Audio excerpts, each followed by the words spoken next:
Alright guys, hi, this is video number 2. We're going over our chapter 6 test right now, and we are going to work on these function graphing problems on the second page, question 10 and 11.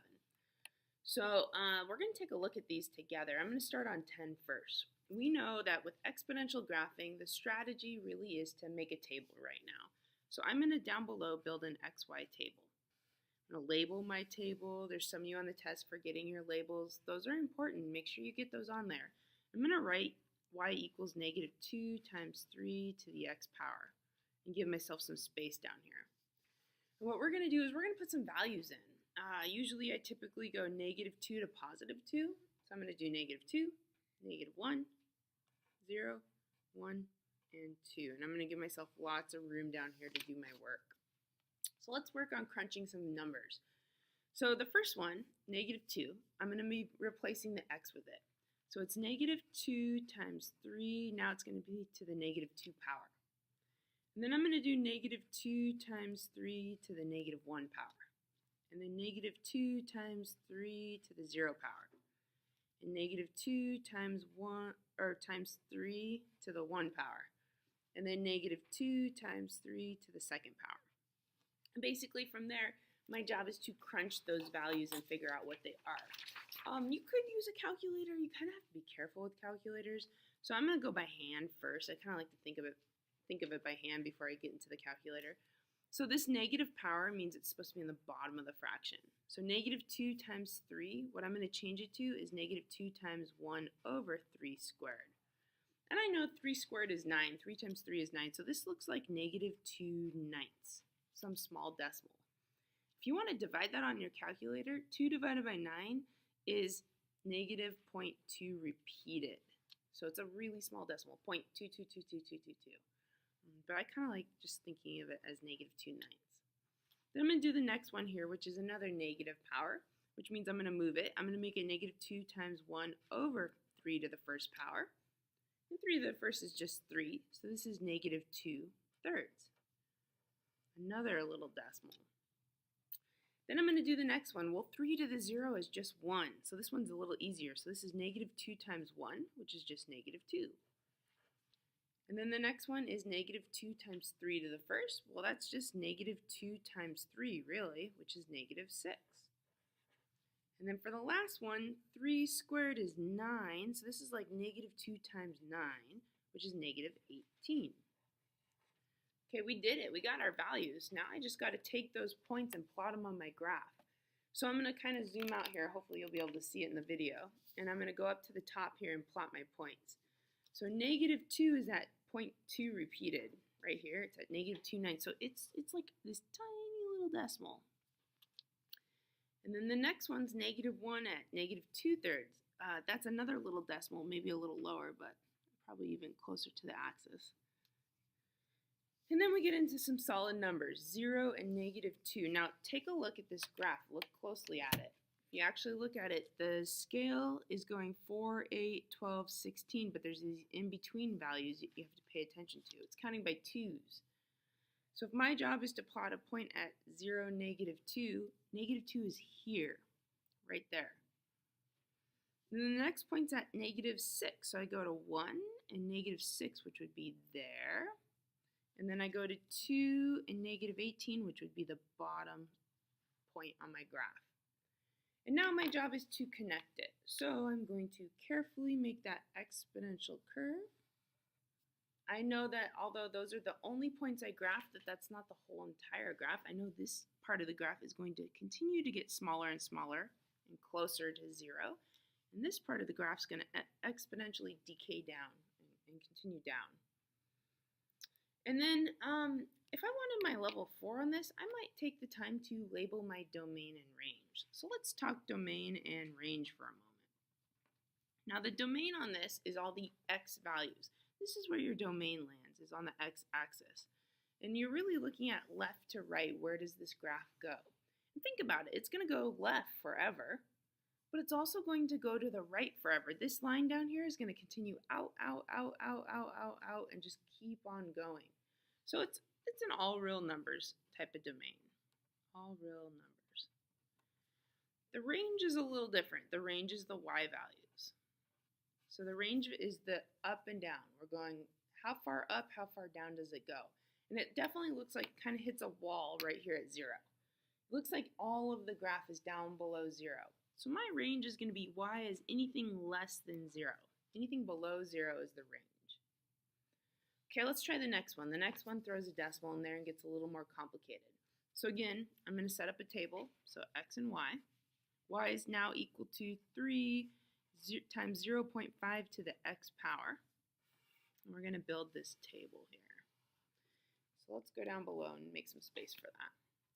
So same story. We're going to do the same values. We're going to do -2, -1, 0, 1, and 2. I always stick to those typical numbers. And then we're going to put each value in. We're going to do 3 times 0.5 to the -2 power. We're going to do 3 times 0.5 to the -1 power. We're going to do 3 times 0.5 to the 0 power. 3 times 3 times 0.5, to the 1 power. And 3 times 0.5 to the 2nd power. It's kind of up to you. You might want to just use your calculator for this one. Using a decimal to me by hand is going to be a little more challenging.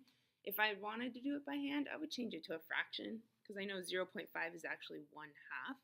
So you could change it. You could be like, okay, well this is 3 times 1/2 to the -2 power.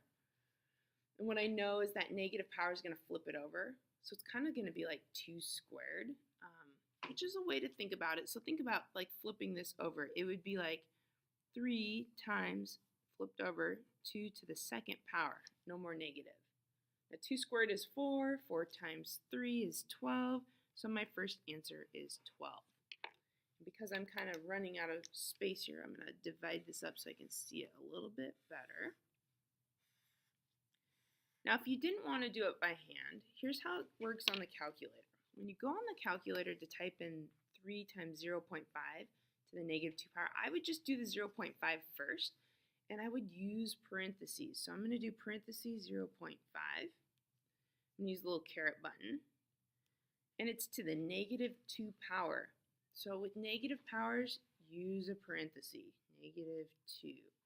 Type it in with parentheses, and you get 4, just like we thought. Now we got to times it by 3. And we already know 4 times 3 is 12. So you could do it that way on each of these. Let's do 0.5. Let's do the next one. 0.5 to the -1 power. So I'm going to use a parenthesis. I'm going to type in -1, and I get 2.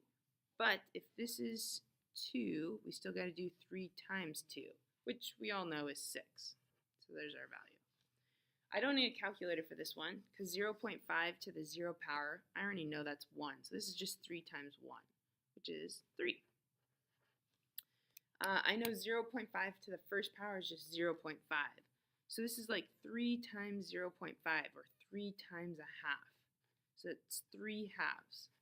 Or if you really want to make it a decimal, I don't really need a calculator for that, but 3 halves is equal to 1.5.